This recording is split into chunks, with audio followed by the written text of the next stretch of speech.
I bought a new computer game, very interesting. It's well, I bought this many times actually. It's called XIII, XIII 13, made as a game from the French comic.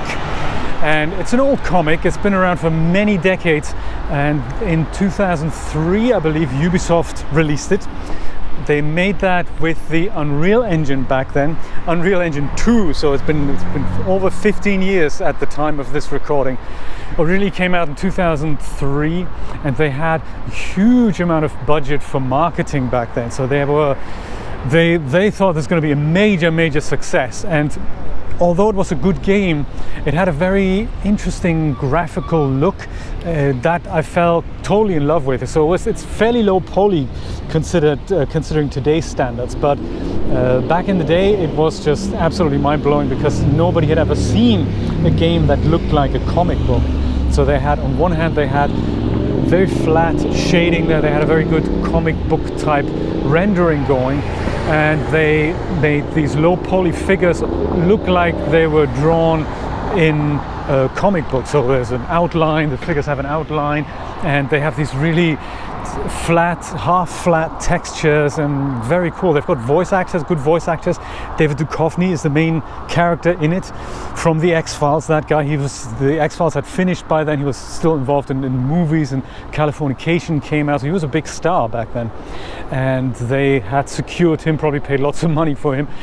He doesn't say much, but it is definitely David Duchovny. It's kind of interesting. If you know his voice, then it's kind of interesting to have him say just random quick one-liners. And intriguing story about somebody who is uncovering a governmental kind of big cover-up that has assassinated the President of the United States. A very interesting backdrop there.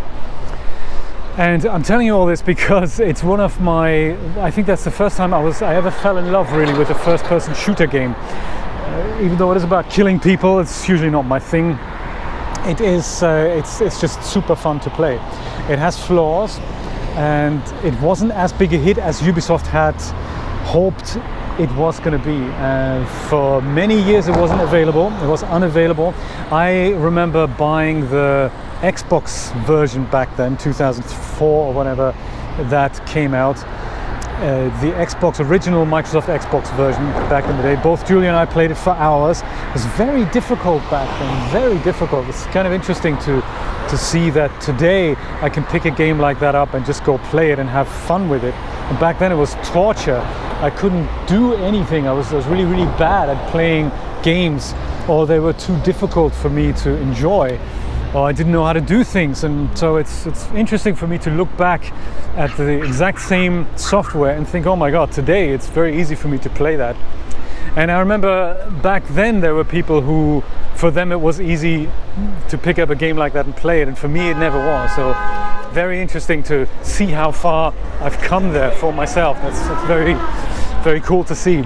So I bought the original Xbox version, and Ubisoft had made so many copies that very quickly they didn't recoup the vast amounts of income that they had thought this game was going to generate. And it wasn't a bad game, but it had flaws. So some levels were overly difficult or badly designed, and even though the art direction was great, it was not something that appealed to more people more. So the hardcore first-person shooter fans back then thought the combat and all the choice of weapons wasn't as amazing as it could have been, and the casual gamers probably thought it was awesome, but there were just not enough of us around. So in the end, the game ends with a cliffhanger, and the sequel to it never got made. So the original comic book is, I believe, 13 or 12 or 11 comic books, and they turned the first 5 books into this game. So the game ends on a major cliffhanger, and we never found out, if we didn't read the books, we never found out who is number one. I mean, we have suspicions, but we've officially never found out, which is, a shame. So yes, why am I telling you this? Well, Ubisoft released so many copies back then that eventually I could pick up a PC version at HMV on Oxford Circus back then for 99 pence. Unbelievable, 99 pence for the PC version, which a few weeks before that was literally £30. And on release, this thing was like £40–45. That's what PC games were back then. It's kind of the equivalent to $60, I guess, in today's money. Back then that was about, yeah, £40 in British pounds sterling. And I snagged up a PC copy for 99 pence, so it's very, very cool. Very proud of that. I used to play that on my old Sony Vaio laptop and brought that into CNN when I was working for CNN. Back then they were just a stone's throw away there, and I had a laptop with me, and sometimes work there was literally just doing time. It's a bit like prison, that was. But hey, anyway, I really liked 13. It was a great game, loved the story. And then we moved continents, and I sold my original Xbox. It was European version anyway, so it's not anything that I can use over here in the US. Sold the copy, sold the Xbox. For some reason, probably either gave away, threw away, don't know what happened with the PC version, with the DVD, CD, I think it was a DVD. And yeah, it's just not something that I took with me to the US. And years went by, and I always wanted to play this game again, and I just, you know, never found a copy until I bought, a few years ago, I bought an old Wii. Specifically because I wanted to play some games that the Wii has backwards compatibility with the GameCube, and some of the games I wanted to play were GameCube games like Super Mario Sunshine. Also, it's an unbelievably difficult game. This is literally like torture. But there's some fascination in there that I really like, and still to this day I have never completed it. It's just not something I can do. There's some moves I just don't know how to do, and I don't know, some people enjoy it. Some people think it's the worst Mario game ever. For me, it's basically, this is the second time I've ever even played a Mario game. I haven't played any of the other titles. But yeah, so that's partly why I bought a Wii, so that I could go play old GameCube games. And Ubisoft back then released a GameCube version of 13, so that's very cool. And I bought that copy as well for less than $5.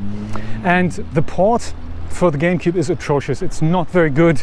The resolution is terrible, and it's just that controller. I've got this Wavebird wireless controller, and it's just, yeah, it's just not really working out. It's not quite capturing the magic of what the game had on the original Xbox or on PC for that matter.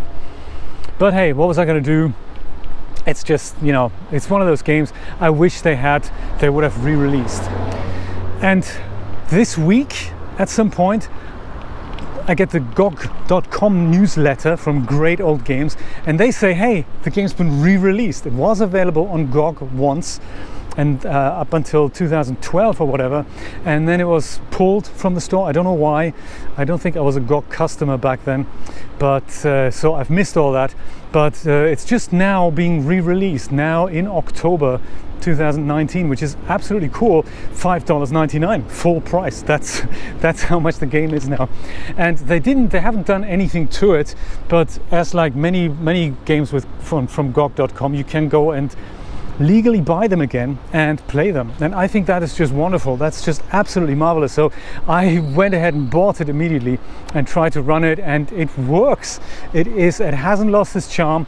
It is pixelated and still clunky and difficult in parts and easy in others, and the game looks and feels just like it always did. Very cinematic, very dramatic, adaptive soundtrack. So you've got this idle spy suspense music lingering all the time, and then when an enemy attacks you, then the music steps up a beat. So it's a bit like on the Untitled Goose Game there. Very, very cool. The way they did that, very nicely done. And then when you've killed everyone, then the music goes back to this kind of suspenseful, lingering thing. They're very exciting stuff. So yes, I bought it and played it, and I was really, really happy. And I was even more happy to discover that there is a company in Malta, I forgot their name, but there's a company in Malta who are currently working on a remake of 13. So it's not the reimagining, it is a full remake of the original version with literally new graphics for new game consoles, with the new, I guess, with the Unreal 4 engine. And yes, that's in the making. They were going to release that in November, I believe, November this year, and it looks like it's been pushed back a little bit until 2020. Nobody really knows until when. We haven't seen anything other than a kind of pre-release trailer, and it'll come out, I guess, for the Xbox One and for the PlayStation 4 and for Windows.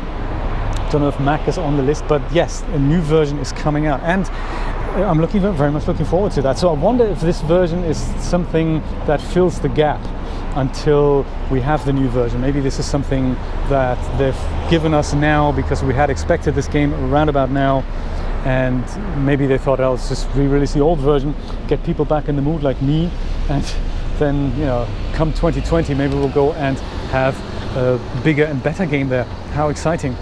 And they also said that should the game be successful now and sell enough copies, then they're thinking of making the sequel that never got made. So that'll be very interesting. I'm very much looking forward to that happening.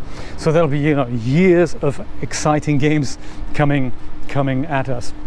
So I picked this up, and this morning I had a little bit of a fiddle there to see if I could stream that, and that was not as easy as you'd think, because the original version didn't support anything like 1920 by 1080. It was just, you know, 640 by 480 or 600 by 800 and those types of resolutions. And while new modern graphics cards can run the game and just switch to a lower resolutions, monitors can display that, it's very difficult to capture and transcode that so that we can stream that.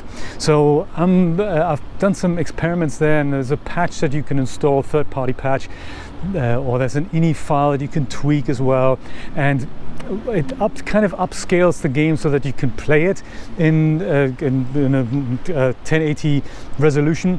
It makes the font slightly smaller, so the speech bubbles during dialogues, they don't pop out as much as they used to, but still very enjoyable experience, pretty much for the storyline. And I'll see if I can, you know, if I can stream that, see if it works.